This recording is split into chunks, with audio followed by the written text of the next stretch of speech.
النهارده هنتكلم على فيلم Mission Impossible Dead Reckoning بارت 1.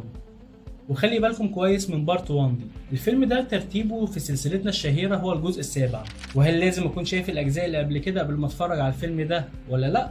فالنصيحة ايوه لازم، لكن برضه تقدر تتعامل معاه لانه فيلم اكشن منفصل وبرضه هتستمتع، لكن مش بنفس درجة اللي شايف السلسلة بالفعل. وعلشان في ناس مهتمة بالفيلم لكن ما شافتش السلسلة، فأنا مش هحرق الفيلم ده في مراجعتي ليكم النهاردة.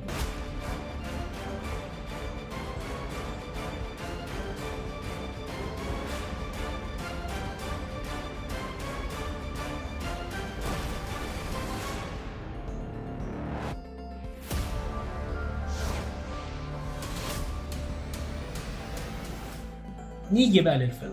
الفيلم طبعا من بطولة توم كروز وريبيكا فيركسون وهيلي أتفول، ومن إخراج المخرج كريستوفر ماكوري، وده مخرج آخر جزئين لسلسلة ميشن امبوسيبل.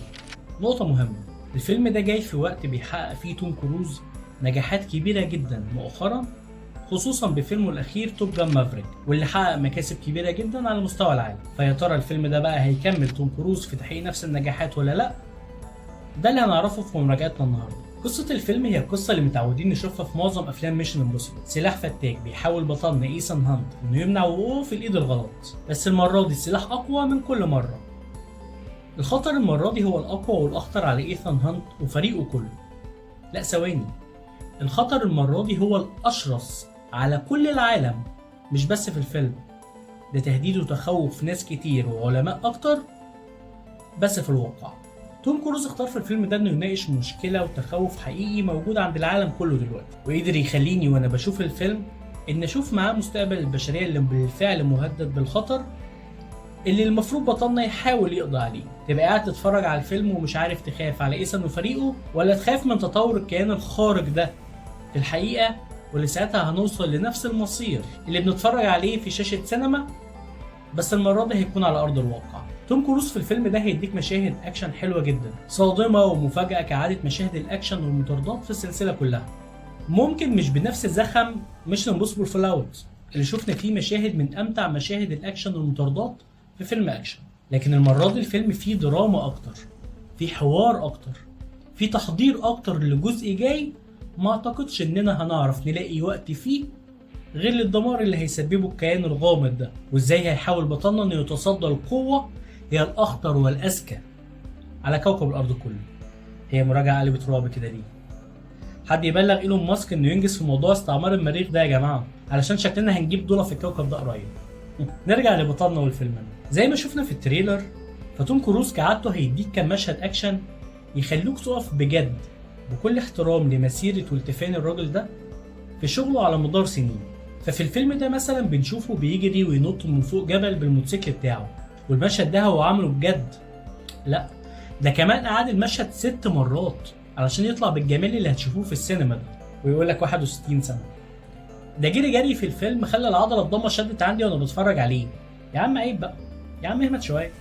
لا بجد يا جماعة، برافو توم كروز، مجهود حقيقي لازم نحترمه ويستحق كل الإشادات والمكانة اللي هو فيها. نقطة بقى ما عجبتنيش شوية في الفيلم، في حدث بيحصل لشخصية من أفراد طاقم إيثان هانت، كنت مستني أشوف لحظة درامية ومؤثرة أكتر من إيثان على اللي حصل، لكن في المجمل الفيلم مختلف ودرامي أكتر، في حوارات زي ما قلنا أكتر. كمان مشهد المطاردة اللي بيتم بالعربية الصفراء معظمه هتضحك فيه، وده كله مختلف عن اللي متعودين نشوفه في أفلام ميشن امبوسيبل، لكنه كان موفق جدا عشان يخفف شوية علينا كمشاهدين لو كنا لسه مشغولين بالتفكير في الخطر اللي بيواجهه بطلنا في الفيلم ده، واللي قلنا انه كمان خطر واقعي خايف منه علمائنا في الحقيقة اننا نوصل له في يوم. افكركم تاني، اتفرجوا على الفيلم ده وانتوا فاكرين انه جزء اول وتحضير لجزء تاني اتوقع له انه يبقى من اخطر اجزاء السلسلة دي. عموما الفيلم في المجمل فيلم حلو وجميل، انصحك تشوف الاجزاء اللي فاتت علشان تقدر الخطر اللي بيواجهه بطلنا المرة دي، لانه فعلا اقوى واخطر من اي شيء قبله ايثان قبل كده. القصة جميلة جدا، والفيلم ده كان خط درامي واخد مساحة كويسة في الفيلم على غير العادة، واتعمل حلو برضه. مشاهد الاكشن حلوة جدا وتخطفك، وان كانت اقل من الاجزاء اللي فاتت، لكن ده جزء اول يا جماعة ما ننساش. وتقييم الفيلم ميشن امبوسيبل ديد ريكونينج بارت 1 هو 8 من 10. ويا ريت اللي شاف الفيلم يكتب لنا في الكومنتس هو متوقع ايه اللي يحصل في الجزء التاني. سلام.